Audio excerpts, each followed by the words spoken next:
This show is presented by the 323 Network. You can watch all your favorite 323 friends and shows on the 323 Network YouTube channel, follow us on all social media platforms at 323Reid, and support us as we continue to grow at patreon.com/323Reid. That's 323REID. So Castiglia's downtown, right? This was years ago. And I remember this like it was yesterday. It still haunts me at night. It was me and the girls and Morgan. We went out there for dinner for one night. And all I wanted this whole day leading up to it was just the steak and cheese that they have there. So I was like, perfect. I'm going to get that. So I'm eating it. I have one bite left. It's like the perfect bite. Like the bread was nice and crispy. Everything was on point. I had to go to the bathroom. I was like, well, let me go to the bathroom real quick. I'll come back and then I'll eat that last bite before we leave. I come back. The plate's gone. And I'm like, Morgan, I thought, did you eat that? Did the girls eat that? What happened? She's like, no, the server came by, took the plate. I couldn't react. She was already gone so fast. No. I was so My pissed. heart literally just sunk for you.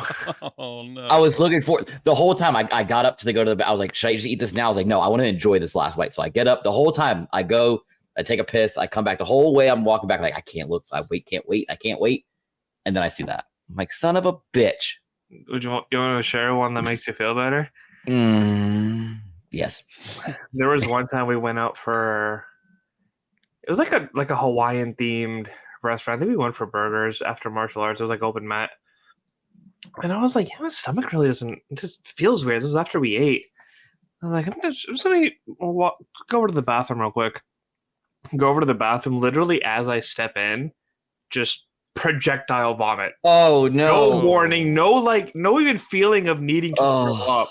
I didn't even make it to the toilet. Just all over the floor in front of the sink. Oh God!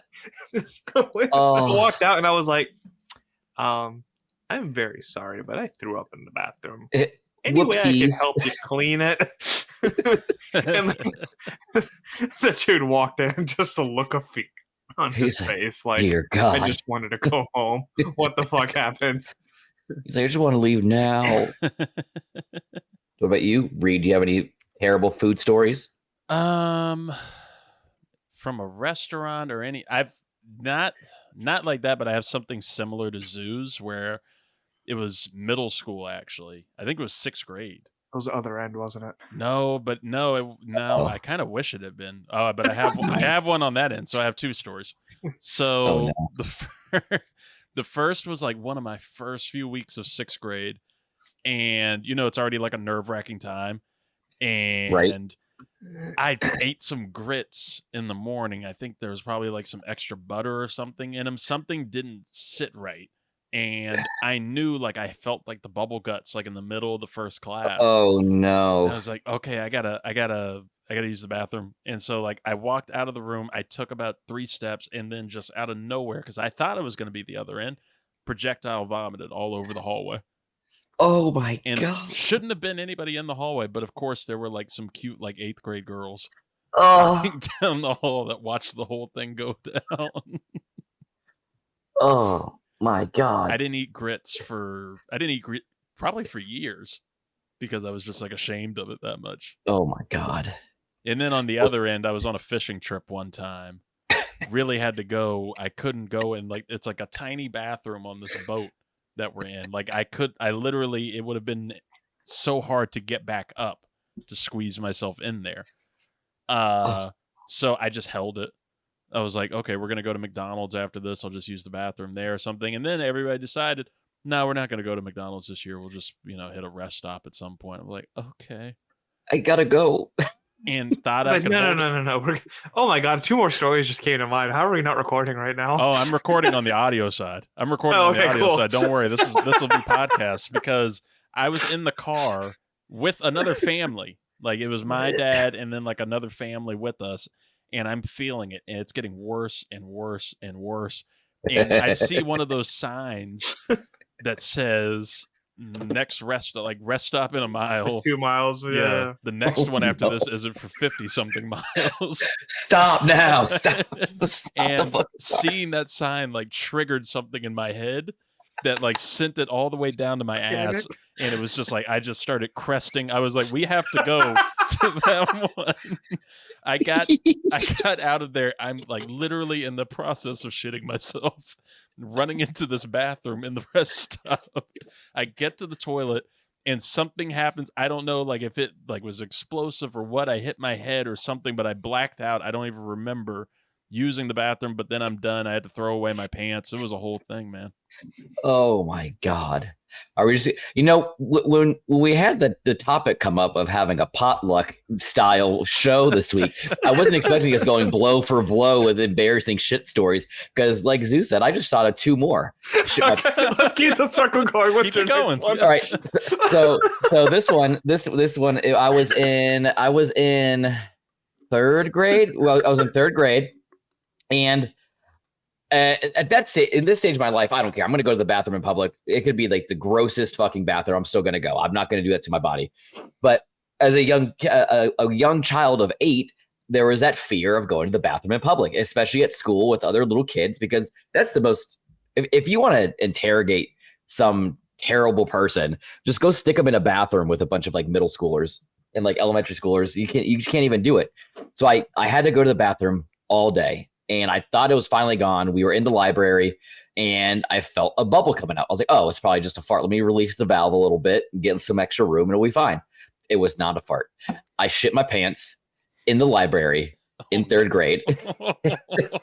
And then everyone's like, oh, what's that smell? I was like, oh, sorry guys, I farted. It's fine. And they're like, no, it's not, I think it's lingering. I was like, yeah, that's weird. I don't know. So I was like, I'm going to go to the bathroom. So I didn't go to the bathroom. I went to the nurse's office. I looked at her dead in the eye. I was like, ma'am, I shit my pants. She's like, how did you do that? Why did you go to the bathroom? I was like, I'm scared to go to the bathroom. She's like, okay, well, do you have a change of clothes? I was like, no, I don't have a change of clothes. Who just keeps start doing that? And of course, being young and dumb and naive, like the house that we were living at that point, it was like 2 blocks away from the elementary school. So I looked at the nurse like, can I just walk home? My house is like right there. I can walk over there and get back. She's like, no, you can't go to your house and go get a pair. She's like, is anybody home? I was like, I don't think anyone's home. My mom might be home. So I call the house. Who picks up? My oldest brother, Eric. Oh. And I don't think we have told my mom this story for what now? Almost 20, 30 years later. And so I call and he was like, what's wrong? I was like, I shit my pants. He's like, oh, what the fuck, Scott? He had skipped school that day. He was just hanging out at the house. So he came by and had to give me all new clothes. And then by that point, school was over. So I just left and just went on the bus and went home. the sheer just annoyance that I saw on his face is when I walked through the door. He's like, oh, what the fuck, man? You could have waited another 30 minutes. So yeah. No. Shit my pants in the 3rd grade. All right, so I went to Las Palmas at the AMC before going to the movie, as I typically do. Ooh. And decided to get fish tacos this time. Oh. What could go wrong? First of all, no good story ever starts with fish tacos. Never. Yeah, which is great because I had fish tacos for lunch. Thankfully, my day's been pretty smooth. But I had fish tacos over there. Everything was fine in the movie. And as we left, got in the car, started driving, that's when I was like, oh yeah, I gotta use the bathroom. I'll just wait till I get home. I don't want to use a public one. I'm the one driving. 2 of my friends are with me. And like as I hit that first turn on the Lynn Haven, I'm just like, oh no. No. No. The fish is going upstream. I went full Fast and Furious, dude. I'm driving like 70, 80 miles an hour on Holland Road. This is a 45 road, just cutting red lights and just flying down. Saw a McDonald's. I literally drifted into the damn parking lot and like didn't even park in a spot, just like a bunch of spots, like just in this general area, threw the car and park and sprinted inside. As I made it to the restroom, thank God. Absolutely blew up that toilet. It was one of the nicer McDonald's, so there was like worse places that could have happened. I'm sure one person like came in, heard me, just immediately decided he didn't need to go anymore and left. I was about to say Holland Road, you're rolling the dice. You're rolling the dice on what's on Holland Road, dude. And then it was one closer to Rosemont. It's actually a pretty nice bathroom. but my friends are in the car like sending me like pooping gifts, like the rhino that's like letting it loose and like all the sewage ones. So I'm just like laughing but having the worst time of my life at the same time. And then have you guys seen the Big Bang Theory episode where it's just like, oh, if you use the bathroom, you have to buy something? Like that's kind of stuck with me ever since. He's like, some Pakistani man came over here to run this business. You were gonna go buy a beef jerky if you used his bathroom. Oh my God. And I was like, I physically can't eat anything for the rest of the week. Do you guys want anything? So my legs were like shaking at this point. I'm like trying to walk back at the car with this large McFlurry. And I was giving to my friend. I was like, here you go. We can go home now. Oh no. Can you all, if you guys are in like a public bathroom, like, and you really have to go, so like it's a number 2 situation in a public bathroom. First off, will you casually use a public bathroom for Yes. number 2? We've gone to awesome Every day. together. Well, yeah, you know damn well we Absolutely. So- my whole day. Me and Zoo are playing battle shits together. going toe to toe. We did this 2 months ago. I had no idea you two were doing that at the same time. There's no dude. I have no shame now, like because like 90% of my day I'm spent in public. What do you want me to do? Hold it for 8 hours until I get home? It was also an awesome con. We're not the worst ones in those stalls. No, well, okay, No. that's what I was gonna ask. So can you? Because I have a tough time with it. Can you go poo poo in a public bathroom when there's somebody else, when there's a stranger also like in another stall by you? Is the straight so? Because I'm this just nervous, but, like, is the stranger already established in the bathroom when I come in, or is the stranger coming in after I'm already in? let's say you have sat down, you're first, and then they come in before. Oh no, I laid claim. I was there first. Okay. You walked into it. I will say if I walk in and like, there's somebody already established there, I'll try to hold it. Like if it's if I can wait a second, I'll wait until you go. But like I give it like a good like 2 or 3 minutes and like, okay, I'm letting loose. I mean, there was a time a couple weeks ago, there was somebody already in a stall, and I just verbally said, "Sir, I'm sorry. I gotta let this go, bro. I can't wait." Yeah, like if you're the first one in, like you have no reason to hold it. Like you just sit down and do your thing, and then like you're just sitting on your phone because you're too lazy to get up. But like if someone's there, like you start to question like how loud it's gonna be or what type it is. So it's like maybe this person will wrap up soon.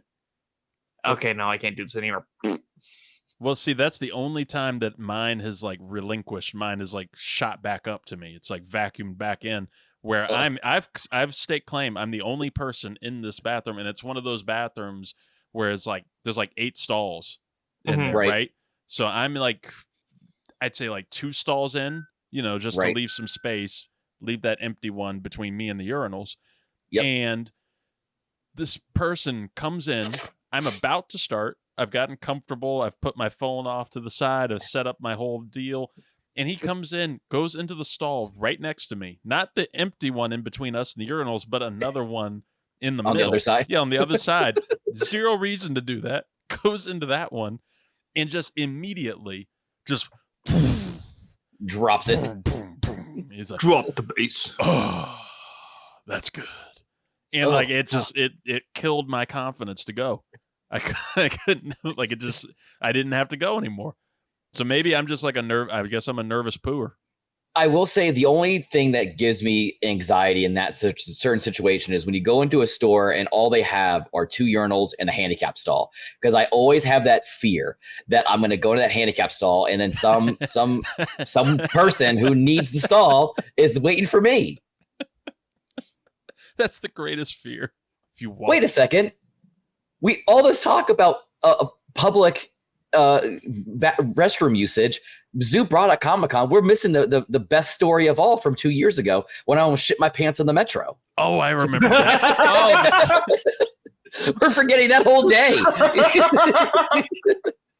Yeah, it doesn't matter who the fuck was in the bathroom that time. You best clear out. I can just remember we went. We got done with the con. Everyone was going your separate ways. You guys went to go. You went to the concert.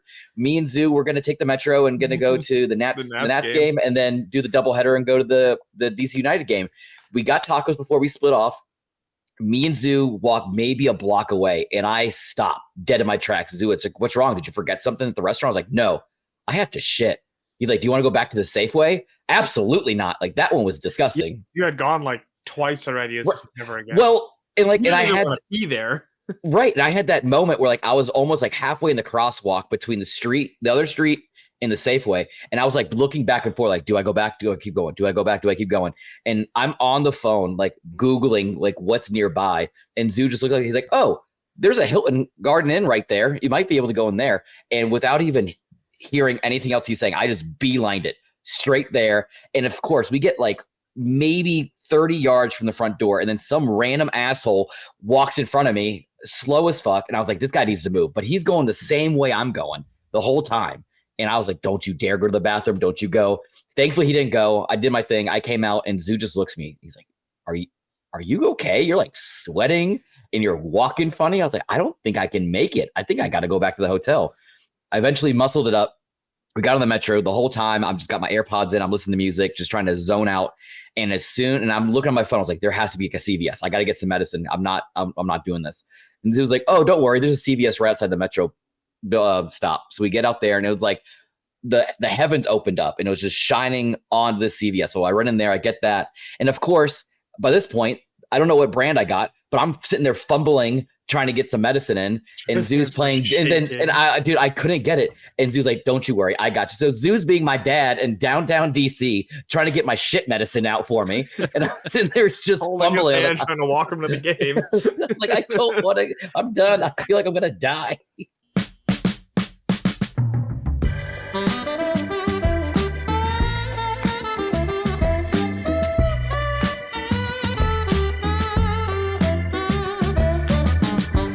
Ladies and gentlemen, welcome to the 323.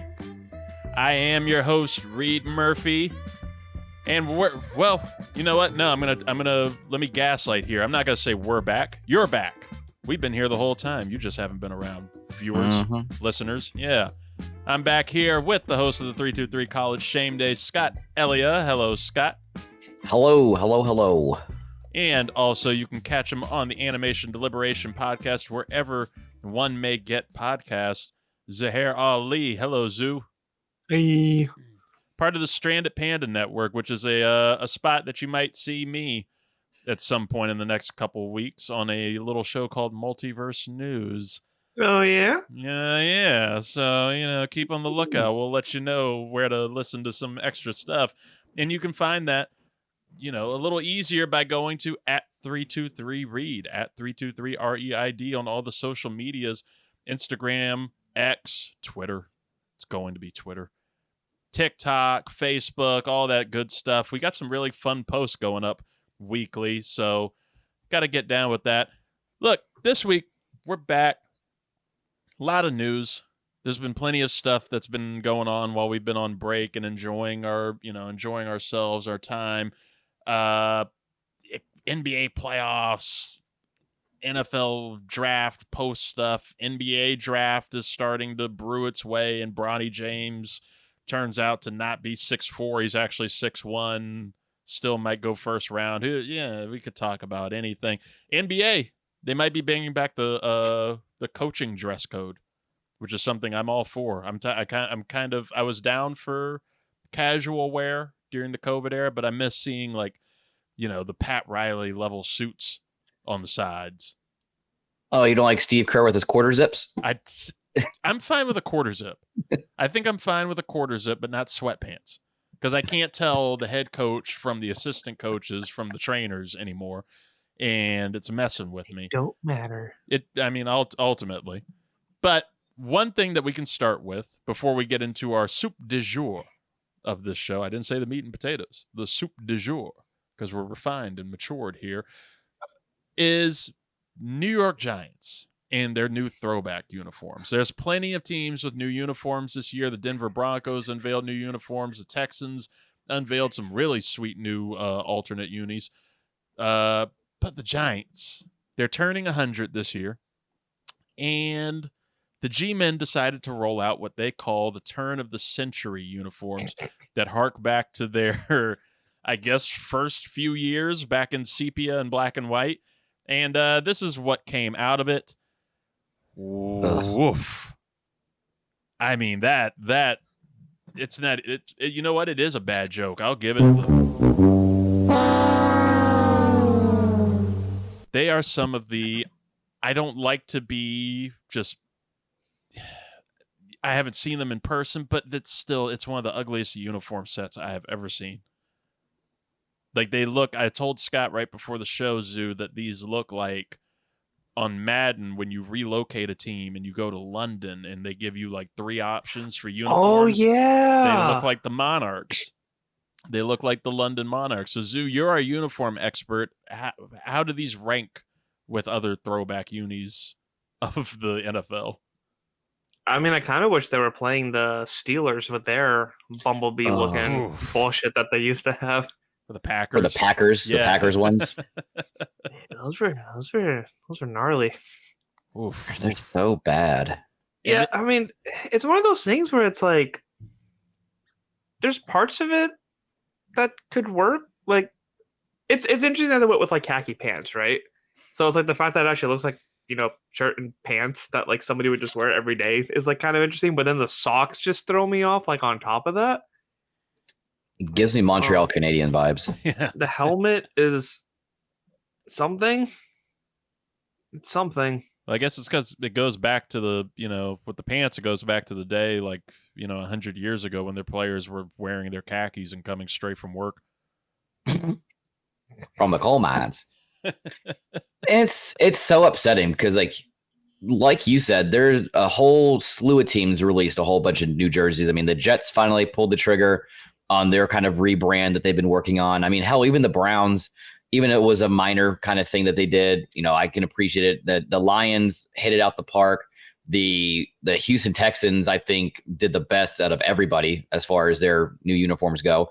And even the Broncos, I mean, I can appreciate the new Broncos look. The Broncos are one of those teams, though, where I feel like they need to bring back their throwbacks 100%. That just needs to be their jersey. No, it's just their classic jerseys. No, they have a throwback one. Yeah, it's that bright orange and the blue stripe with the galloping Bronco on the side. Yeah, the new ones are, I mean, there's nice little elements, like little Easter eggs in the jersey, but but this is just, I don't know who is in their marketing department or their apparel department making these decisions and who they're asking if it's a good idea, because they are on Twitter. There was a whole write-up. Actually, it was on the link that Reid sent us today. It was like, it was this part from this time frame and this part from that time frame, and we collaborated with Nike for this whole process and blah, blah, blah. I'm just like, well, it's kind of in the past and you grew out of it for a reason. And that's the thing. You pulled that picture back up and none of it, it's not even like cohesive or match. It doesn't even look good together. It just looks just mismatched and just thrown together. That's all it is. And Zoo just like their team. Zoo brought up great sympathy for the first round pick, Malik Neighbors. And just the thought process, it just made me giggle all day of just thinking about Malik Neighbors is going to be like, he's just going to beat like Trayvon Diggs on like a real deep route, and just the misery of this rookie season. He'll be wide open going down the sideline and then gets overthrown for like 30 yards by Daniel Jones or Tommy Pasta or whoever the backup quarterback's going to be, and then just looks down at the uniform and is just God. It's like, poor guy finally got through like his rookie camp weekend. He was like, okay, I'm a Giant. Let's just, work through this. Let's accept my fate and see this. And he's like, God, why? But like, this is just another talking point to the conversation I think we all have pretty consistently, is like, why are major league teams, whether it's baseball with when they rebranded the Indians to the Guardians, or you see a lot of these rebrandings in the NBA and the NFL, like how come like these professional league teams can't get it right, but you have like these minor league hockey teams and minor league baseball teams who are just hitting it out of the park with their branding? It doesn't make sense. Yeah, like Norfolk Admirals had like the City Series, where there was 7 games throughout the season where they had a jersey specifically for one of the other cities. So there was the Virginia Beach Admirals, the Portsmouth Admirals, and they had a logo specifically for each one that looked cool. This year they had their 757 series. So They had the yellow ones that actually had like a 757 crest on the middle. It's like the stuff that they come up with. And then even like Premier League, like you have your traditional colors, but then you get to play with the away one. And then it's a third kit that just has nothing to do with anything.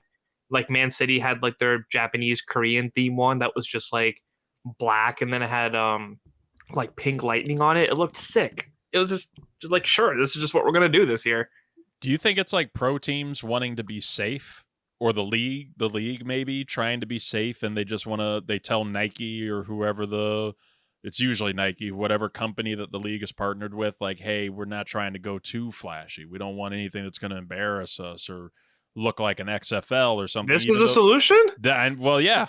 I mean, and like they get rid of these like some styles were in the 30s for a reason. Right, but it's like, but you do see instances where teams actually hit it right in the head, like the Nationals cherry blossom jerseys. Yes, those are sick. Like those are clean. It harps back to the area.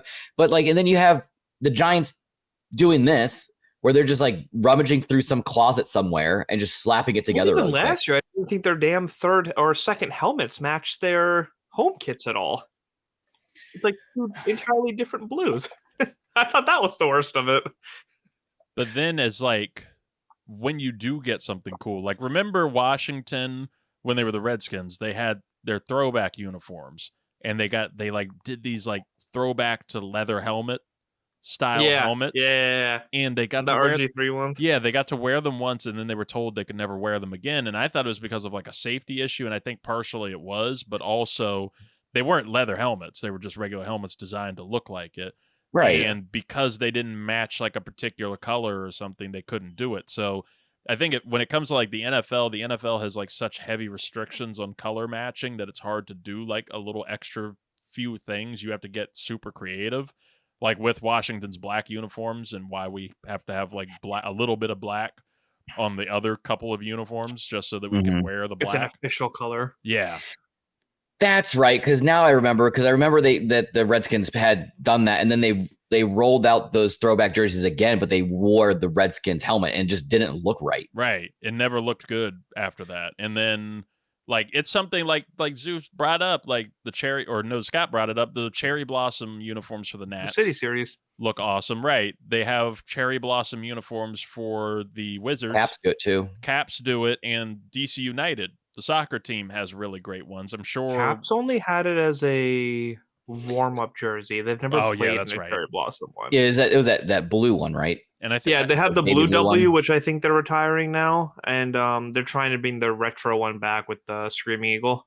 And I think the Mystics have cherry blossom uniforms too, and it's something that's super like DC integrated, but like the Commanders can't do that because of the NFL's restriction on these things, and they're loosening up, it seems, year by year. So maybe at some point in the next couple seasons they could get something like that going, or with a potential rebrand. But yeah, a few of the pictures came out with the schedule release, just like pictures from the game last year. And man, I like those black uniforms so much, the Commanders ones. I like them, but it's just like I feel taunted by them because I love the idea of them, but every time I watch them in it, they lose or they get their ass beaten some like heartbreaking fashion, and it makes me hate the uniforms. It makes me feel like the uniform is cursed. So I need a change. I need them to switch it up to really get me on board with these. So anybody that's a Commanders fan needs to follow Gonzo Did This, GONZO, on Instagram and Twitter. He does he's doing like this rebranding series because he's trying to get the Commanders to like officially hire him to do like their rebrand if they ever decide to do one again. And he's been doing like concepts of uniforms and stuff. And the one that he has right now, it's the white jersey with the gold pants and the gold helmet, and he has like the new Commanders W on it. That would be a great like throwback alternate one that doesn't like hurt anybody's feelings, but still kind of like touches on old uniforms. It would look really cool. All this to say, the Giants' new uniforms suck. You should have done better.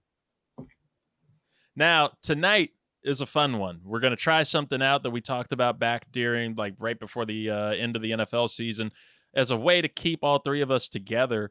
during, the off season when, we're a little more relaxed. We also relax with the podcast, busy with everything else.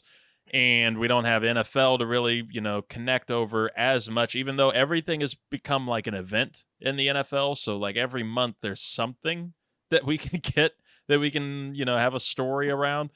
But we're going to do a new segment and show tonight called the 323 Potluck. Now, as you know, a potluck dinner is when everybody is supposed to bring a dish and you share and everybody shares their food and such.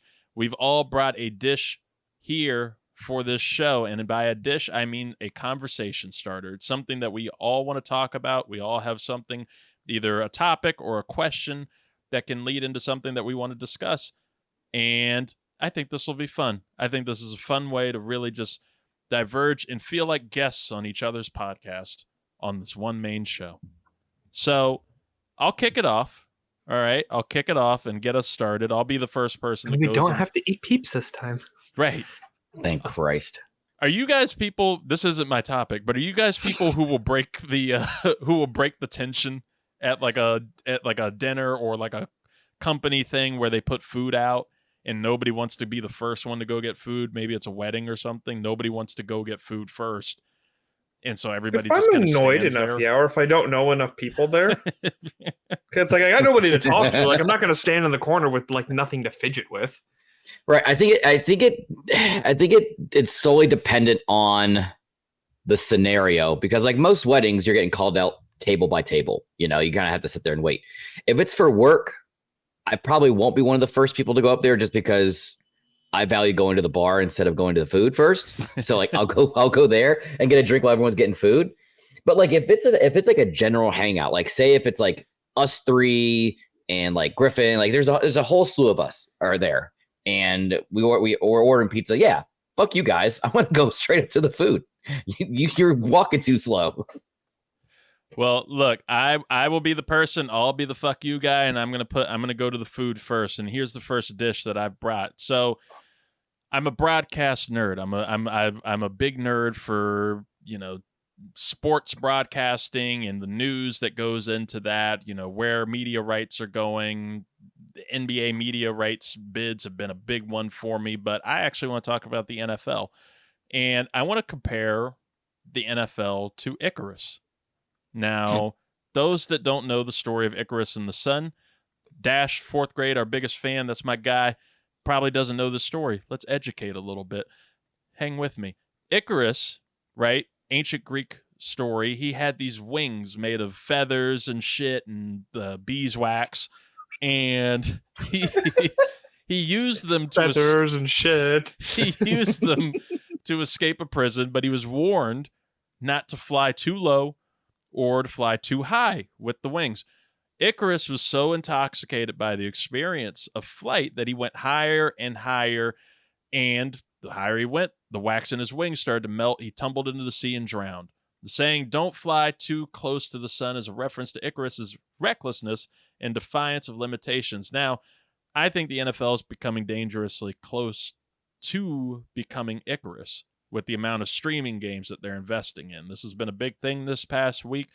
The most recent one was that they signed a 3-year deal with Netflix to exclusively carry the Christmas doubleheaders at $150 million per game. So starting this season, the 2 Christmas games that they do will be exclusively on Netflix. And this is a 3-year deal, so a 3-year, $900 million deal just for what amounts to like 6 games. They're also going to have exclusive games on Peacock, Amazon Prime with Thursday Night Football. I'm sure that they will do another animated Toy Story game or something like that on Disney Plus. And not to mention for cord cutters without cable, all the different apps that they have to have, just to access regular games. Can't forget Crunchyroll. Right. The Morning Brew. The Morning Brew. Crunchyroll. The Morning Brew put the financial stats out on Twitter. You can go to @MorningBrew. That's really interesting with them. They calculated how much an NFL fan has to pay if they want to watch every game and presumably don't have cable. Peacock, you would need $5.99. Netflix, you would need $6.99. Amazon Prime, $8.99. And these are like the basic subscription prices for them, right? If you're still going out of this, ESPN Plus is $10.99. YouTube TV, if you're trying to go like live with plenty of options, $72. You watch the game on ESPN Plus. Right. No, that's right. Yeah, they make it hard on that too. You can get the Manning cast and stuff. Sunday Ticket, if you want to do NFL Sunday Ticket and have access to all the games except your local one, that's $349 for that subscription price. Altogether, $79, I think, if you want YouTube Live or Hulu Live, and then just watch your local one. Altogether, this would amount to $850 a season just to watch NFL football. And I highly doubt this is where it ends. And in fact, it's only the beginning when it comes to greed, because after you get $900 million from Netflix for 6 games, why stop there, right? You could see that you're just going to be able to keep getting more and more. Former ESPN executive John Skipper forewarned just 2 years ago that he would expect to see the Super Bowl made into a pay-per-view event similar to WrestleMania. And that's looking, I would say, highly likely, where the league could gamble on the addiction, the country's biggest sport, and it would allow them to charge whatever they want for us to watch it. And I think we could have a discussion right there just on how much we would pay to watch the Super Bowl if we had to. And it's the future of sports. With the NBA, it's expected to leave TNT after 30-plus years of loyalty and return to NBC. But most importantly, it's going to start an affair with Amazon Prime. And they're expecting to pay reportedly billions of dollars for a shittier package of exclusive NBA basketball games, and throws their hat in the ring for basketball to start going more and more exclusively online. And I'm not saying I hate the idea of sports going into streaming. Like, I'm all for it. I personally love watching the NBA playoff games that are on TNT. I love watching them on Max because it's just like crystal clear 4K definition. It's so nice. And then even with Thursday Night Football, I like all the cool advanced features that you get with Amazon Prime's Next Gen Stats that just like happen throughout the game. What I hate is the extreme spread of games and how hard it can be now to find the game that you're looking for any given Sunday, or how much you have to pay to do it, or the malware that you risk diving into it if you're sailing the high seas to watch the games instead of trying to pay for all of those different services. I like the MLS deal with Apple. I like what they do with Apple. I like where all the games are streaming in one exclusive place. I know I just have to go to Apple TV Plus, and boom, that's where they are if I want to watch. And you don't have to have the streaming service. No. You can pay just for the MLS package for the season, start when you want, disconnect when you want. Right. And it's been big with Messi going to Inter Miami. You just want to see what that looks like. Boom, you know where to go. And what the NFL is doing. I'm going to cut you off again. And you can pick if you're just following one team and following everyone. You can pay like... I didn't even know that. Wasn't that for that, or am I thinking that might have been for that. That might have been for that. Yeah, I think it was for that. Yeah. See, that's what I like. And I like that. I think the WNBA it's like their WNBA All League Pass. You can subscribe to that for $25. You can get the entire season. That's postseason and everything right there on one app. You'll be able to see every game, which is big right now with, Caitlin Clark fever, Angel Reese fever, Cameron Brink fever going on. What the NFL is doing is probably an inevitable outcome for most leagues in sport in general, but the excessive greed they're displaying and the speed of it all is putting me off. That's what's doing it. Am I going to stop watching? No. Hell no. But if I start getting like varied experiences and frustrations going from app to app, and the rest of the incredibly massive audience of the NFL does too, or more so, I'd bet that the mighty wings that this league has developed start to melt a bit. I'm curious what you all think. Are you all having an issue with how the NFL is spreading itself out throughout all these streaming services? Well, they're definitely not making it easy for the casual NFL fan to watch a game. No. I can tell you that right now. I mean, yeah, you still have your cable.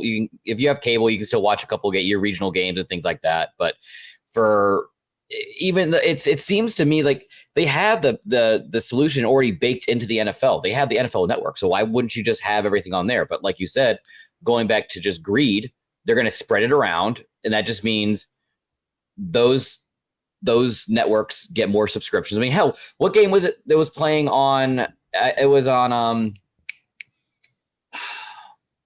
forget what playoff game it was, or maybe Peacock. It was the Super Bowl. Peacock. Yeah, I went and actually I went and subscribed to Peacock just so I can go watch the game.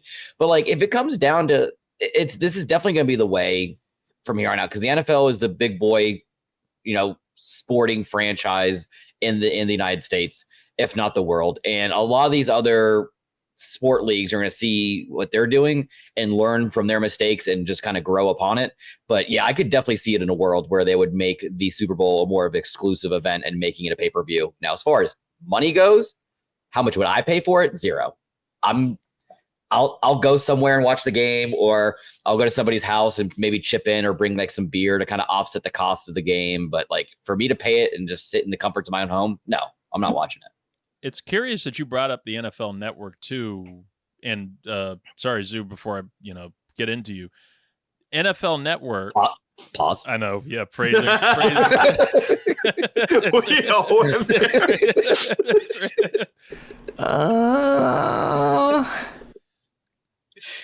But the NFL Network, honestly, like, you would think, right? That's where they would use it to start doing this stuff. And they were for a little while. I remember when Thursday Night Football was first introduced, that was the place to go watch the games. They were putting it there, and they would put a lot of their shittier games and the London games on NFL Network.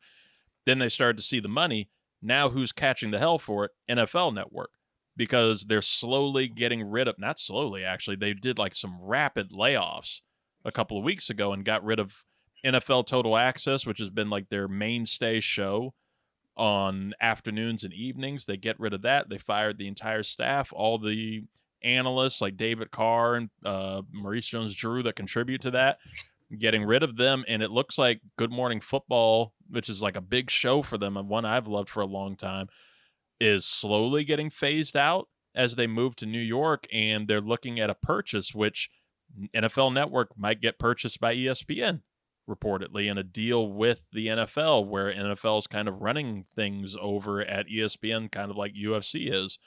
So, yeah, they're trying to strip you of all your options, Zoo. And I don't know where you are on this, but how, like Scott said, he wouldn't pay anything for a Super Bowl. Would you, if Washington, you stick it out through a whole hard season and all the stress of a Commanders postseason run, and they actually make it to the Super Bowl for the first time in 30 plus years, you paying for that Super Bowl? I mean, if you think about it, how often are these, like, I'm sitting at home watching the Super Bowl by myself, right? Someone's going to go to a bar. Someone's going to go to a restaurant. Someone's going to go to a Super Bowl watch party and pitch in for it. Have that little buy-in. Everyone watches together. Everyone, has a potluck. Like, if you're telling me that I need to pay $120 to watch it, like, I'm grabbing 12 people to watch it with, or I'm going to a watch party to watch it with. Like, there's no way that's happening to me, unless I had the flu and I'm on my deathbed again. Well, I think it also, I think you bring up a good point, especially if it were Washington. I think that would be the kind of the kicker as well, if people would be willing to spend money to watch a Super Bowl with some mediocre teams in there, and not like the Chiefs are playing or the Eagles are playing or like the Cowboys are in there. They're going to get them to pay exorbitant amount of money to watch that. But like, if it's like the New Orleans Saints and I don't fucking know, the Titans are playing in the Super Bowl, no one's going to want to pay to go watch that shit. I mean, something incredible must have happened for that to actually end up being a scenario, though. It would be a big story. Let's be real. What the fuck happened to Patrick Mahomes and Josh Allen and Lamar Jackson and Joe Burrow that we're watching Will Levis and Derek Carr?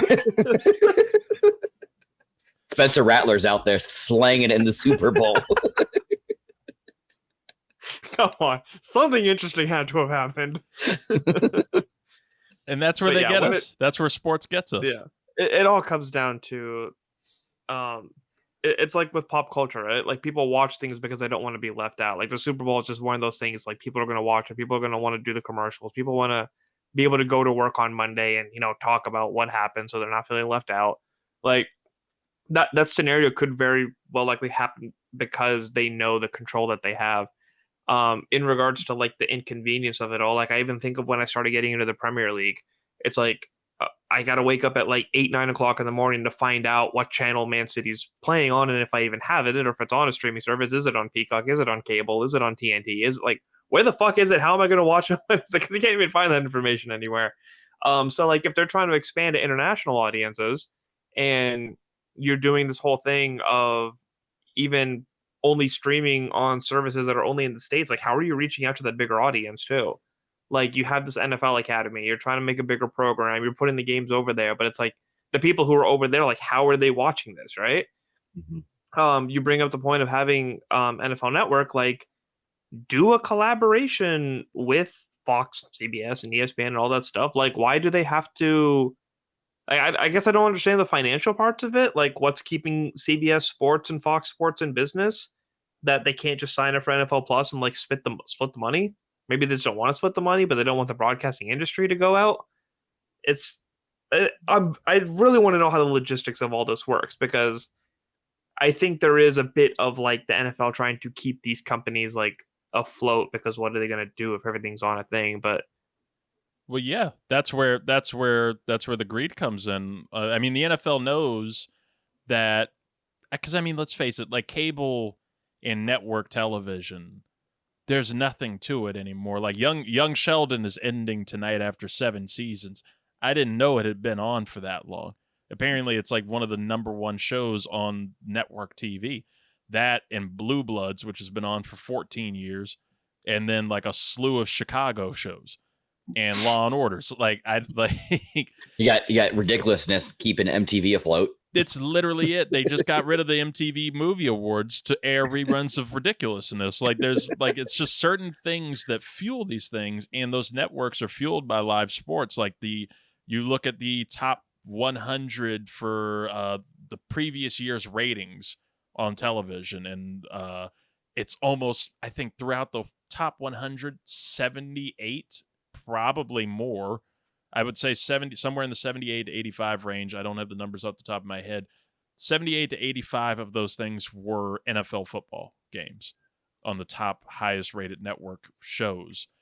And if it's not that, it's college football, or then like an NBA Finals game, maybe a World Series, then like the Oscars and stuff like that. Never a show. So they know how much those things mean to them and the advertising that comes with it. So that's why they're paying like $350 million for 10 years of Tom Brady to call games on Fox in the afternoon, and still paying the premium on Greg Olson. While TNT and Warner Brothers, they made, with their president David Zaslav, they made a bad financial decision with the NBA, saying that they think that the NBA needs them more than they need the NBA when they were talking about their rights deal. So then naturally, who swoops in? Amazon Prime with $1 billion offer. And then NBC is like, well, shit, we'll get back into that. And now TNT is scrambling. Like Turner and the Warner Brothers, they're trying to figure out how to, scrounge up the money and save this thing, because they have Inside the NBA with Chuck and Shaq and Kenny. And it's all about to fall apart. People are wondering what's going to happen with Turner if they lose basketball. They still have like hockey, but who's talking about for now? Hockey? Right, for now too, because ESPN has really gotten in. And you notice how hockey coverage is kind of spiked a little more, and like how much the look into hockey is evolved, and it's become a little more popular now that ESPN has hockey too. Like Turner will easily lose that, and some streaming platform will come in. I think Netflix signed. Now should get exposed to a sport where they're playing and not just whining like little bitches. Netflix just signed a deal with NASCAR, so NASCAR's coming there. They're going to have NASCAR races on Netflix. It's in these streamers, they want to get into the live game, and Netflix just did a whole week of live comedy with John Mulaney's specials, a live Cat Williams show, the roast of Tom Brady, which, by the way, looks like that's never going to happen again on Netflix. They will never do another greatest roast of, now that Brady has said that that he wishes he hadn't done it. Oh, I was very looking forward to. Side note, I was very looking forward to them trying to continue this and get Michael Jordan next year. ooh. Because my first thought is they're never going to get Michael Jordan. Like, why? He would never do that. But if you make an offer to him and he says, no, I'm not going to do that, then you're like, all right, fine. We didn't, we'll go to the other greatest of all time. LeBron, you want to do this? Of course LeBron's going to want to do it. LeBron wants a media company. He'll do all this stuff. It'll be a little nicer. That's how you get Jordan in there, right? You make him compete for it. It was like, no, he's not the greatest of all time. I'm the greatest of all time.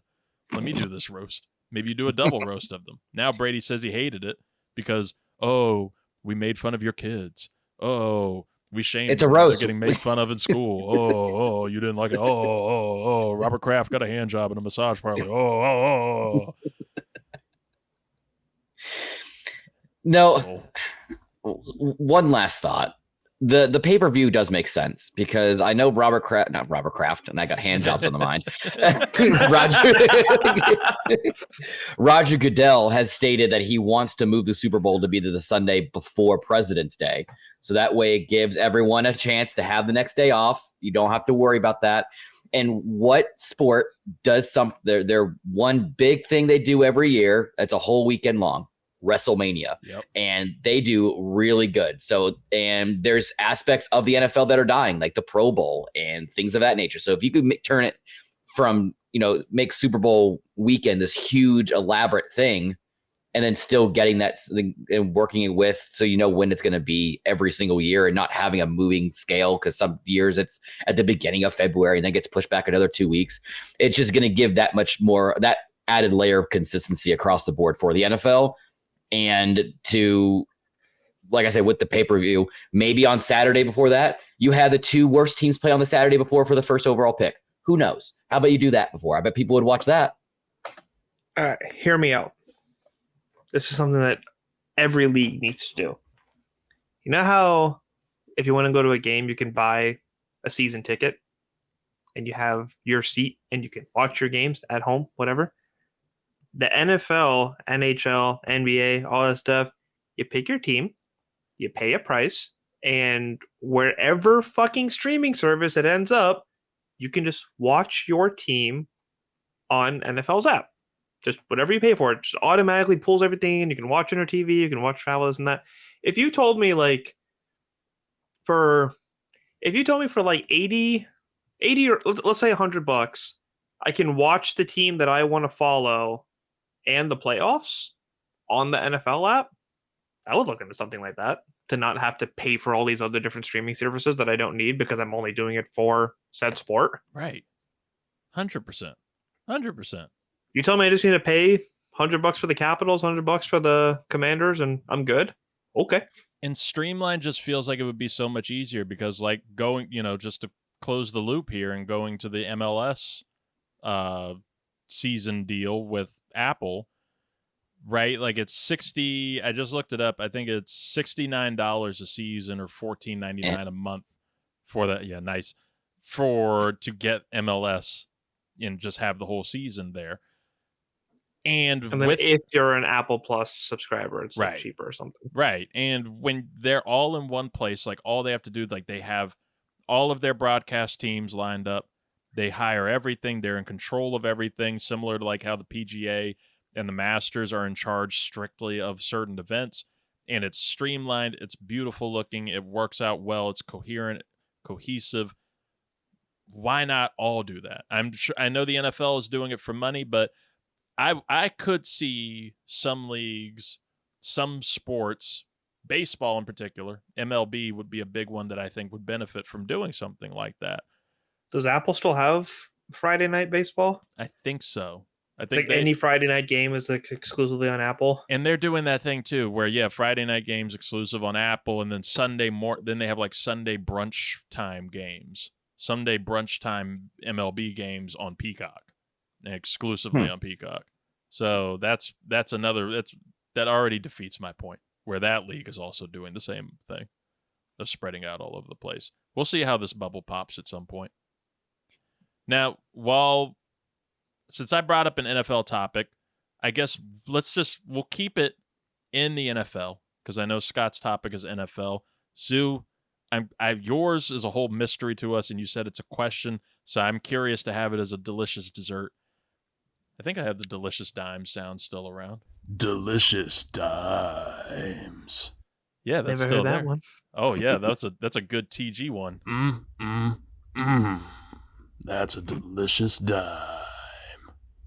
We'll stick with the NFL for right now and have Zoo for dessert. Oh God, phrasing. Pause. Scott, Frozen soup. Scott, what's your meal that you brought? The 2024 NFL schedule has finally been released with all the games slated out for everybody. And I'm excited that this year I can celebrate week 1 with the 2 guys that I love the most in this world with you guys, because the Buccaneers are at home against the Washington Commanders. So that'll be a fun week 1. I'm more upset. We should do a we should do a thing. Right. Please don't come after us, NFL. We won't stream the game. No. But I would have, that would have been the only time I would ever been enticed to going to a physical NFL game if the Buccaneers were coming to Washington and trying to get something scheduled like that. But hey, we can still watch it remotely. It's okay. Yeah. It'll still be I have Tampa time. winning that one. Maybe there's a bar we can partner with. That would be fun. Or we could partner with. That'd be cool. Yeah. But I looked into a couple teams specifically that are more centered around the 3-2-3 network, and the Commander schedule is a little hefty. Of course, you guys are closing out against at Dallas, but your bye week isn't until week 14, and you guys are playing on the road like for the first 6 weeks. It's gonna suck. You got 2 primetime games, of course. Both of those are on the road. You don't get a primetime game in Washington. What was it, Bengals and Eagles? Yeah. Yep. And then speaking about primetime games, the Bucks got, I think 4. Yeah, Falcons at Atlanta, at home against the Ravens, at the Chiefs, which after that, then we follow up the next week against the 49ers. So we get the Super Bowl teams back to back, and then we finally get a bye week. So random to be in primetime. Mm-hmm. And then we're at the Cowboys for the Christmas week game at 8:00. But two topics that I wanted to discuss really quick, and one we're going to discuss without Luis because he's going to be biased. How the fuck did the Jets get 6 primetime games? And especially, you got the first Monday Night Football game of the year against the Niners. How the hell? How did the Jets keep getting away with this? Hurt again so early. That's what I'm wondering. I'm like, you didn't learn your lesson the first time. You didn't learn your lesson, old man. Is that why they changed up that they can change flex games for Thursdays now too? Like the end game is just kind of like get the Jets off if we need to. Well, and isn't the I forget what the guy's name is, but wasn't the guy who made the tackle on Aaron Rodgers last year on the Niners this year? He's with the Niners now. Now, dude, that Achilles could do the funniest thing in all of sports history and just popping again. I'm telling you right now. It's funny they saw their schedule and just got like a bunch of I am betting every under player prop bet on Aaron Rodgers on that game, taking the under all over the board. Just hoping that the funniest thing in the world happens. But not only how do they get that, but then I saw a blurb how I guess the committee that puts the schedule together was taking into effect Taylor Swift's touring schedule next year to maximize the ability of her being able to go to Chiefs games. Oh my God. I was like, what in the actual fuck? Another reason just what to if they further break up right before the season starts? Oh my God. I just don't understand how something and that kind of comes full circle to what you were talking about with the networks. Like that's just a money grab. Because if you can guarantee Taylor Swift's can go to... For your sake, I was trying not to bring that factor up, but it was definitely on my mind of them knowing that just the celebrity appearances. That's all it would be. I think they said based off the schedule, she could have the ability of going to 14 total games. So that's 14 guaranteed sellouts. And the viewership on TV is going to be out of this world like we saw last year. Oh, how...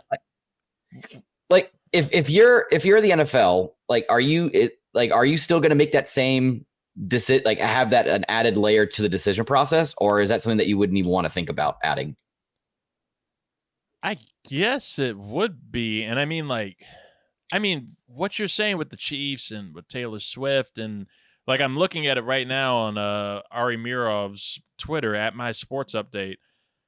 The Chiefs are getting those games. They got the Christmas game on Netflix.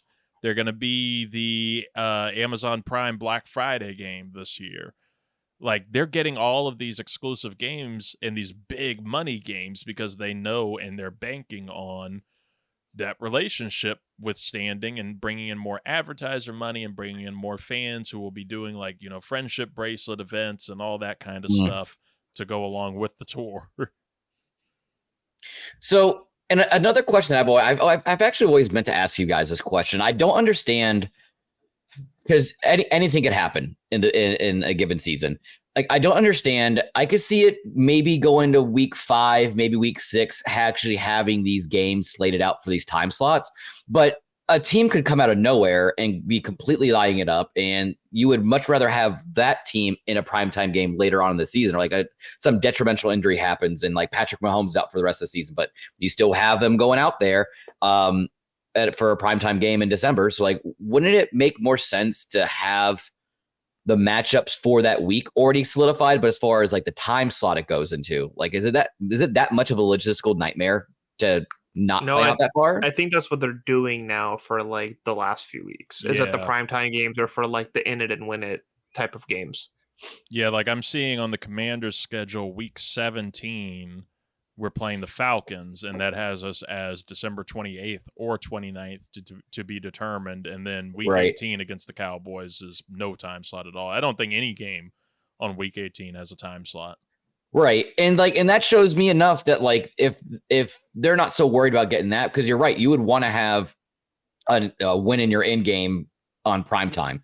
But even like towards the halfway mark, like week 10 and 11, like there's still some crazy things that could happen where you'd rather have, I don't know, the Steelers. Like Justin Fields comes out of nowhere and he's lighting it up in Pittsburgh, and you want to try to get the Steelers a couple more primetime games in there. I think the only reason that it becomes tough is because of Monday night and Thursday night games and those random Friday night games like they're doing in Rio. It's like, because they have to schedule those out ahead of time. And I know Thursday night football will only go through week 17. I was about to say Monday night football isn't even on the last week. It ends on Sunday. So I think and you have Saturdays available because college football's over at that point. Mm-hmm. And so that's where the flexibility comes in. And it becomes like a big factor because I guess you have to think about the fans that are going to be in attendance on those ones. Like they're like, when it becomes a completely different night, or like a work night, like a Thursday night or a Monday night, that, people are going to be planning ahead for that. So you can't really bring in the factor of flexing out a Thursday night game without too much advance, or a Monday night game, because you're going to screw over some people who probably took off work for a certain time, and now this changes up their whole schedule with it. Apparently, we're not big enough fans. The NFL is scripted, that doesn't mean they want us to know that. So they have to make it seem like they're actually planning this stuff out and it's all set. That's just one of those soapbox. I heard that I got to see which game it is, but I heard that they're actually going, like, because the NFL has been completely unafraid to take on other sports, right? Like, they don't give a shit about the World Series, play right through that. They had been fine with, leaving the NBA alone on Christmas Day. And then they started doing Christmas games because, there was obviously a Christmas on a Sunday, or a Christmas on a Monday. So you'll do Monday night, or Thursday, you can do Thursday night. Then they said last year, it was like, we're not going to do it when it falls on like a non-NFL day. It's going to be on a Wednesday this year. Christmas is a Wednesday. Mm-hmm. They're going to do a damn doubleheader and sign a mega deal with Netflix to do it. They said, just screw the NBA. The one thing that I didn't think that they would try to compete with is college football, just because it feels like their unofficial minor league. But I heard that they're going head-to-head with a college football playoff game this year. Ooh, yeah, it probably would be. Well, because I know everyone plays in I'm looking at it now. Week 18, everyone plays on that Sunday. Everyone's there. So it probably would be that Monday night game at the end of December. I'd have to look at the schedule. It's with because it's a 12-team college football playoff schedule. Yeah, now that it's expanded. So it's the doubleheader. Yeah, it's the doubleheader of Texans Chiefs and Steelers Ravens on December 21st. will be going head to head with whichever college football playoff game that'll be that day. Wow. Well, I can tell you what I'm going to be watching, and it's not going to be the NFL. It's going to be Alabama after they, squeak out 5 close losses. They were close. Quality loss. I hate that term. Quality loss. Participation award. Just say participation award. Zoo, are you ready for dessert?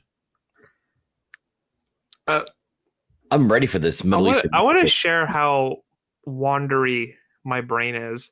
Because you guys started talking college football, like I kind of like tuned out a little bit.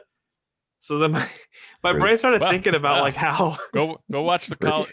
Don't forget 323 College Shame Day, hosted by Scott Ellia on the 323 Network YouTube page. God damn, what did I do to you? Jesus Christ! You know what? I'm not coming to your birthday. So, I started zoning out a little bit, and I was like, okay, so we're like the 3 main characters on the show, right?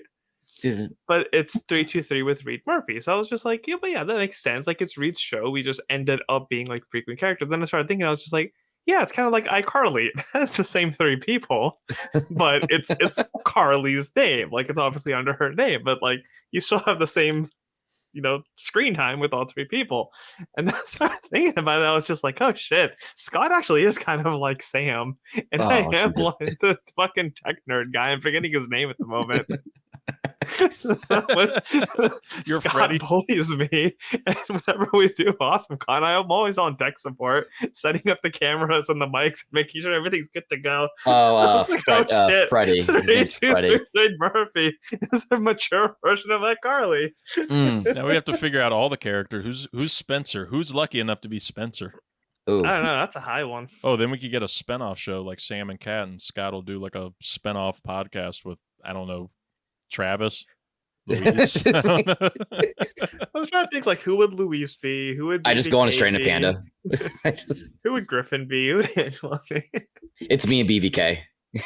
John McCann's that guy who sells pickles on a stick. Oh God. Griffin could be Gibby. Griffin.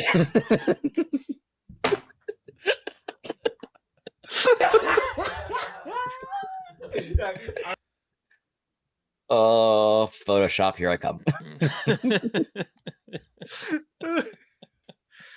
Oh my God.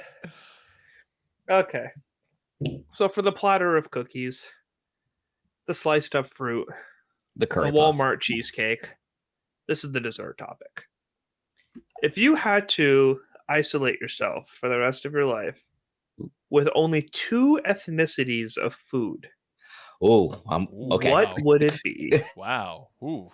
Well, first of all, I thought that question was going to be a lot spicier until you threw food in there. I mean, it can be. If you had to be like, a different kind of spicy. If you had to be stranded with only 2 ethnicities. 2 ethnicities. White and whiter. Oh. Ooh. This is a great question. What is yours, Zoo? Like, you posed the question. What do you have an answer? Mine actually hasn't changed in a long time. It would be Mediterranean and Japanese. What about those 2? I don't think I've ever had Mediterranean food. The deliciousness to Kava. Health. Oh, kava. Balance. Gyros. Yeah. Shawarma. That is true. That's a good. Falafels. Yeah, that's a good one. I can tell you it's not going to be British food. I can tell you that right now. I think I would. I know Italian is one for me. Italian food, yeah, Tommy Pasta. Italian Tommy Tuscaloni. Italian food is one for me. Damn, man, I love General. So I actually asked my mom and sister this the other day when we were at dinner because it was just like awkwardly quiet at one point. And I came to the realization, I was like, I love my mom's cooking, but in terms of like Indian Pakistani food, like I have to be in the mood for it because like they make it like my mom has like the healthy touch with like the good balance of flavors. But like with everybody else, it's like it's oily and it's hot and it's lazy and like I don't all like like something as popular as biryani. Like I have to have it from the right spot. I am not. I'm a fan of my mom's biryani. I'm not a fan of biryani in general. So I was like, if you told me I couldn't have Indian or Pakistani food for the rest of my life, I'd be like, that's actually fine. Yeah, and this is where it's like, because I don't want to lump all Asians under the same boat, even though that statement definitely does lump them all in the same boat. But like I got to think about, okay, if I'm going to order food, what am I going to order? And it's going to be either Thai or Japanese food or Chinese food. So it's going to have to be one of those. But I feel like I would order Japanese food. I feel like that has a lot wider of a range. Like I can get ramen if I wanted to. I can get sushi if I wanted to.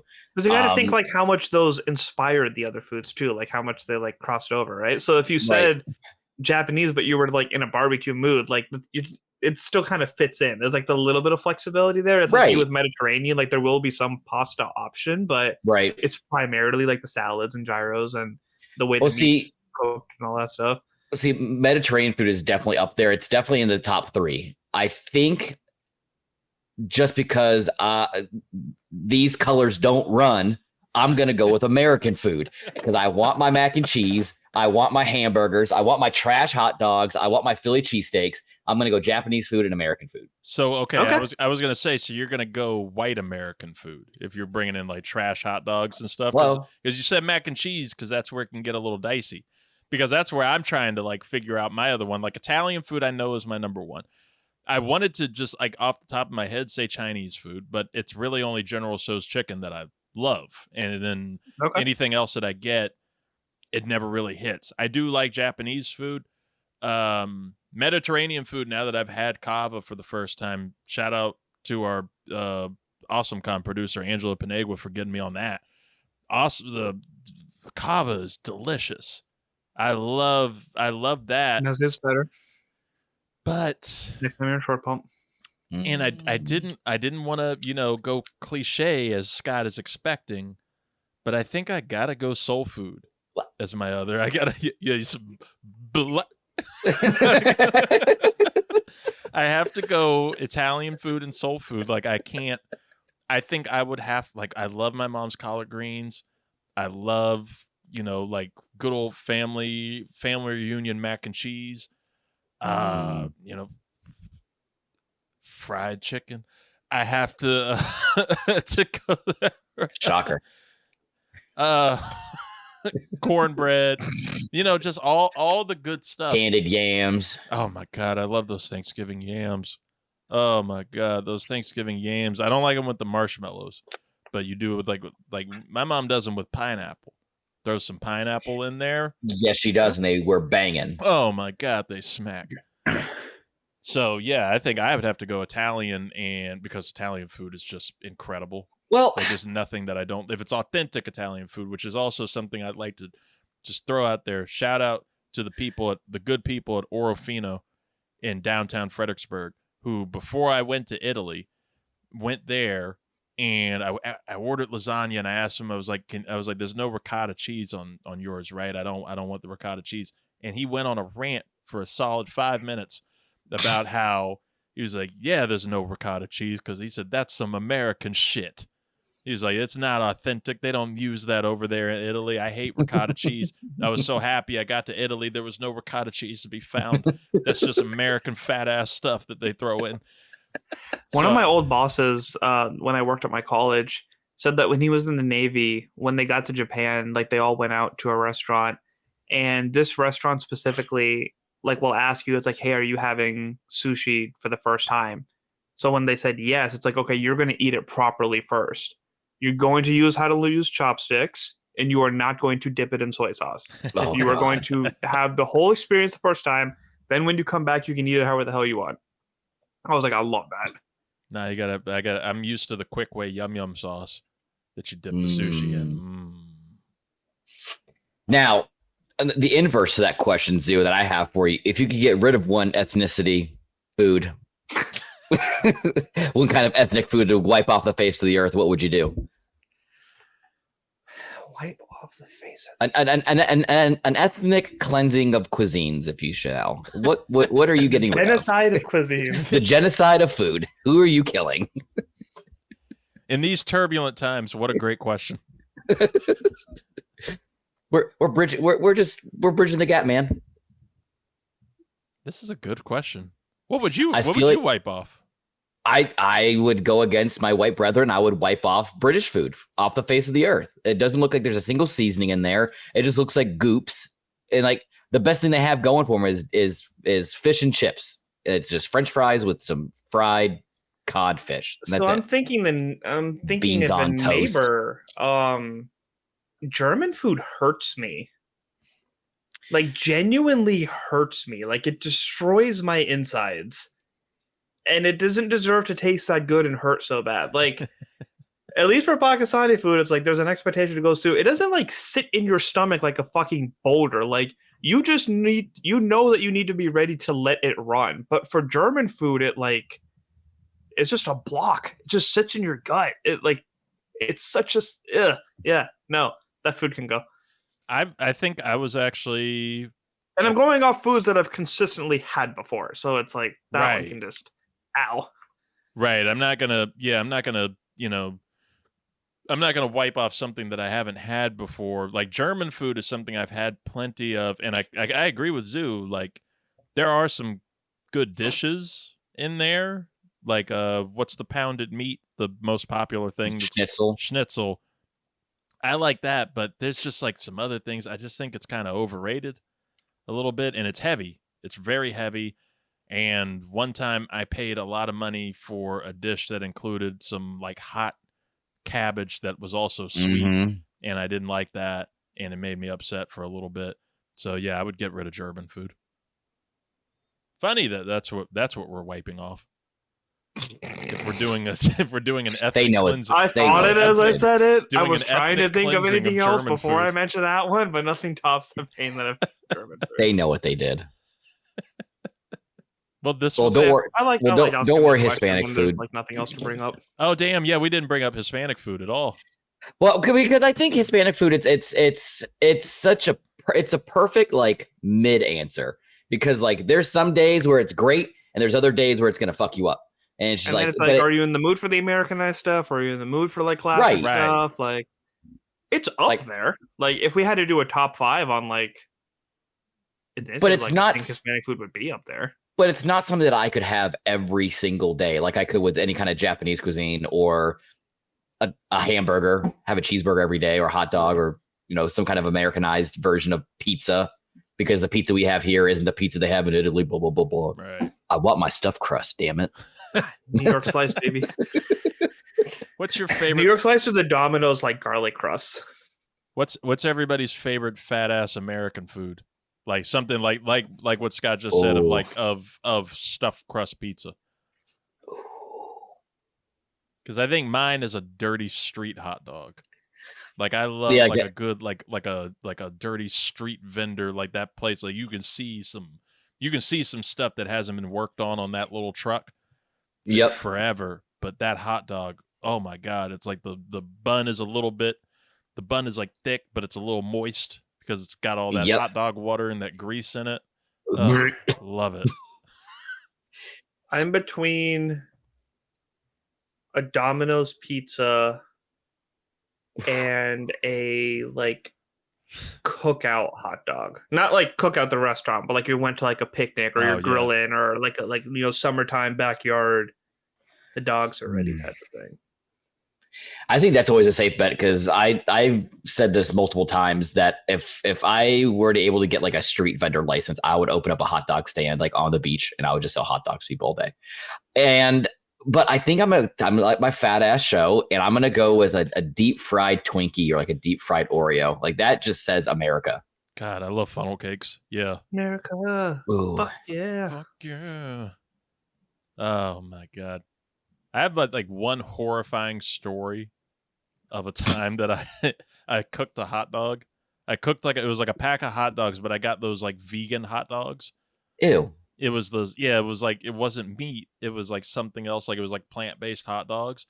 And I'm cooking it on a charcoal grill. And I don't know what was in these hot dogs. Like I've cooked hot dogs on a charcoal grill before. No issues. Like you'll get like little crackles and stuff. Something started to leak a little bit, like meat will. and it went into the flame.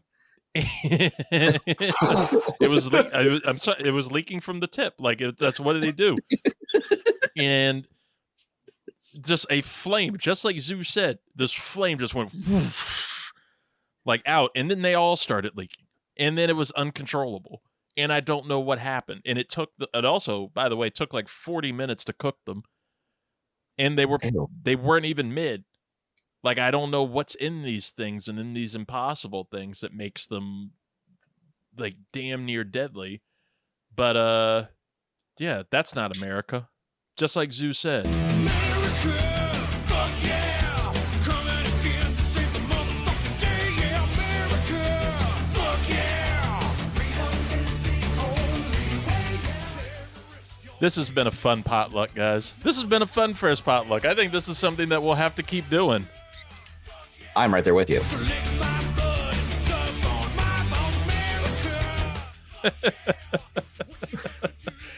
I've been so happy to dine with these two wonderful guys. Scott Ellia of the 323 College Shame Day. You can go to the 323 Network on YouTube. Check that out. Check it out on the main feed. Go to 323 College on X. That's where you can see some, at some point, some great college football media sharing. Scott, thank you for being here. You're welcome. And just so you know, the cover for the new college football NCAA game came out, and it has 3 dudes screaming on it. Yeah. Well, Colorado is still in the limelight. They got Travis Hunter on the cover. So congrats to Travis Hunter. Why is Quinn Ewers on the cover? Because it's Quinn Ewers. He's a dog, man.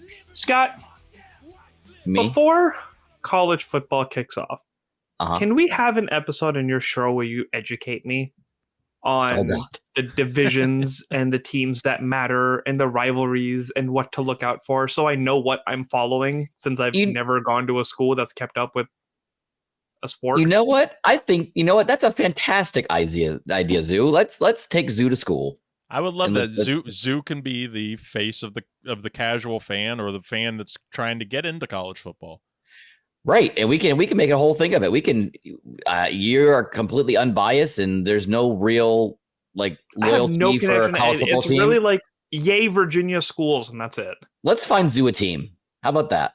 I was rooting for the Huskies a lot last year, just because I was talking to my cousins who were from there more and texting them about the game every week, so it got me interested and got me to watch. But it's like, I want to know the difference between the Pac-12 and the Big Ten and the SEC and the ACC and the ABCD and whatever else. Geez. I need the breakdown of how these divisions work, what these bowls are, and why I should care about certain things. Love it. Can we get recruiters on to recruit Zoo to being a fan of their school? Here's what we do. We type up a letter for Zoo, and we can pretend that he's like some little kid who's getting into college football. We just write all these letters up to all these college football programs, and the first team to respond with a letter back with some swag or a team photo, that's who Zoo's gonna like, because they care the most about his loyalty. But we will not be sending one to Alabama. We will not be sending one to Florida or to Miami. Oh my God! What if we get Zoo to be a Florida fan? That way, I can wear some Native American logo. Oh. Speaking of that guy right there, Zuhair Ali, you can catch him on the Animation Deliberation podcast. What are y'all talking about lately, Zoo? We've all been so busy; we haven't been talking about much. But X-Men 97 just ended, so we are trying to schedule an episode on that. We've been doing more season recaps than weekly keep ups lately, just because all of us had very positive life changes at the same time. So recording has just been a little bit more difficult. But X-Men 97, Bad Batch, Tales of the Empire, something I still need to start watching. But now that the other two are done, I can probably get on that. And then there's weekly episodes of Demon Slayer and My Hero Academia right now that are streaming every Saturday and Sunday. The plan right now is to cover those after every arc. So it sucks that we can't really do weekly anymore, but again, we just all had positive changes going on, so yay for that. And we're just gonna put out as much content as we can. We love positive changes. Love to hear it. Shockingly, I've actually watched Tales of the Empire. I watched Tales of the Empire lately, and I'm just about. I've got to watch the finale for X-Men '97. So I'm curious to hear you all's thoughts with that. Like I was telling Animation.